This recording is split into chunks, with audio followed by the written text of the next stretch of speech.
marco de la reducción de riesgo de desastres, la UNESCO fomenta la participación de los Estados miembros en la identificación de los riesgos a los cuales son susceptibles con el fin de implementar las medidas necesarias de protección frente a las diferentes amenazas, incluyendo el cambio climático y la preservación de los sitios designados por la UNESCO, los sitios de patrimonio mundial, las reservas de biosferas, los geoparques mundiales. En este sentido, la UNESCO apoya a los Estados miembros en la integración del patrimonio y la reducción de riesgo en sus políticas nacionales de prevención de desastres, incluyendo los planes y sistemas para la gestión de los bienes del patrimonio mundial en sus territorios.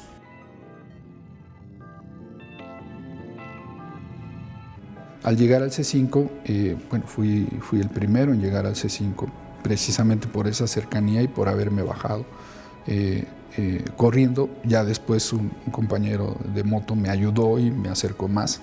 Entonces llegué realmente rápido. Al momento que llego al C5, pues obviamente empiezo a ver toda la información de las cámaras de seguridad y pues hay diferentes puntos en donde teníamos colapsos de inmuebles, fugas de gas, incendios, explosiones en diferentes partes de la Ciudad de México. Entonces ya era declarada una emergencia mayor para la Ciudad de México. Hasta ahí, digamos que todo el despacho se estuvo dando prioritario. Todo el ejercicio que nosotros habíamos realizado se empezó a ejecutar. Los primeros en atender fue la Secretaría de Seguridad Pública, en hacer los cordones de seguridad, en atender los puntos de mayor emergencia, y todos los cuerpos de emergencia se desplazaron hacia los diferentes reportes que iban saliendo. Tardar mucho en el buscar vías alternas porque las carreteras y los caminos estaban bloqueados por el escombro de las viviendas colapsadas. Entonces, subir camillas, camas de hospital, llevarlas al hospital temporal. Ya era de día, ya podíamos ver la magnitud del evento.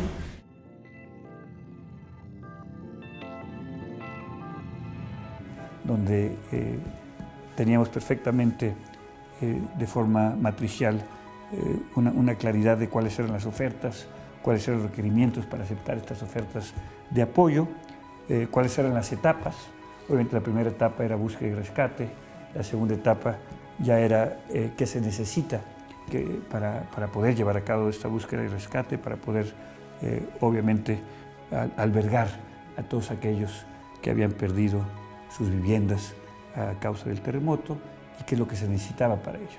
Y también muy importante qué es lo que no se necesita, porque obviamente una vez que uno acepta la ayuda, pues es todo un esfuerzo enorme de organización para poder recibir las cosas, para poder valorar cuáles cosas son las que se necesitan, en dónde se necesitan y qué es lo que no se necesita. México tiene muchas fortalezas y una de sus grandes fortalezas es su gente. Precisamente su gente en cuanto a la población, la misma población se autoayuda, ¿no? En cuanto suceden las catástrofes, se autoayuda y eso es algo que tenemos que aprovechar y poderlo encauzar y poder definir protocolos para poderlos capacitar, porque finalmente ellos son los primeros respondientes en sus catástrofes, ¿no?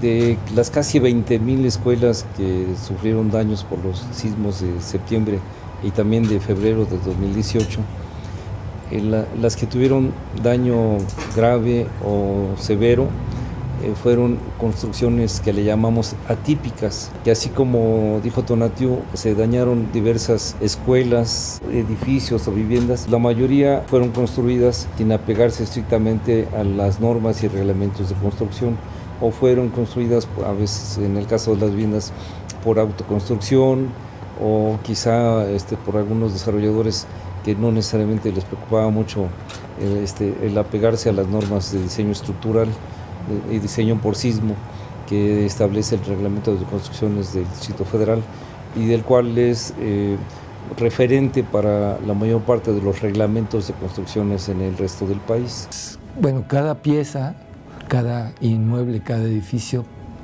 para nosotros cada uno es un tesoro de la nación, un tesoro que resguarda la memoria y el legado patrimonial de las culturas anteriores a los ciudadanos de hoy. Ese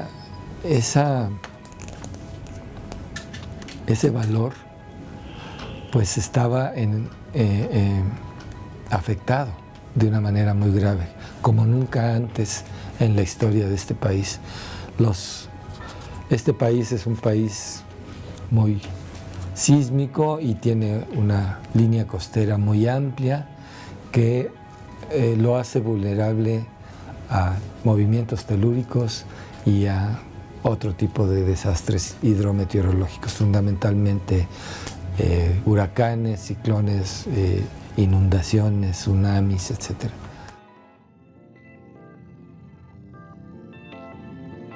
En aquella época me acuerdo que me preguntaba los periodistas, ¿y cuántos edificios van a demolerse?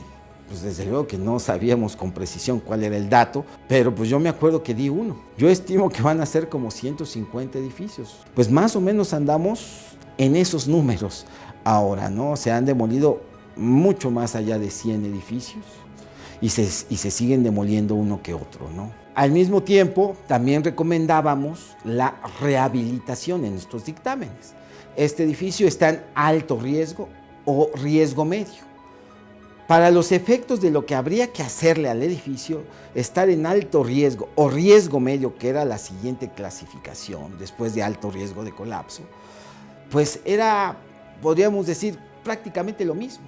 La gente me decía, es que para mí no es lo mismo que esté en alto riesgo, que esté en alto riesgo, que en riesgo medio. A partir de la vivienda tradicional, bueno, la gente sabe cómo construir las viviendas tradicionales, pero nosotros adherimos esta formación técnica para que aprendan los reforzamientos que estamos introduciendo, que intentamos que en su mayoría se hagan con materiales locales y lo más adaptado a las técnicas tradicionales. Y la formación para la autogestión es una formación que tiene más que ver con la construcción, o sea, qué pasa con los bienes naturales que los rodean, de los cuales producen y construyen, ¿no? De qué manera los están usando o explotando, cómo se pueden recuperar, reforestar, la importancia del territorio, la importancia del derecho a la vivienda adecuada, ¿no? Una vivienda no son 4 paredes, un techo y un piso, es mucho más que eso.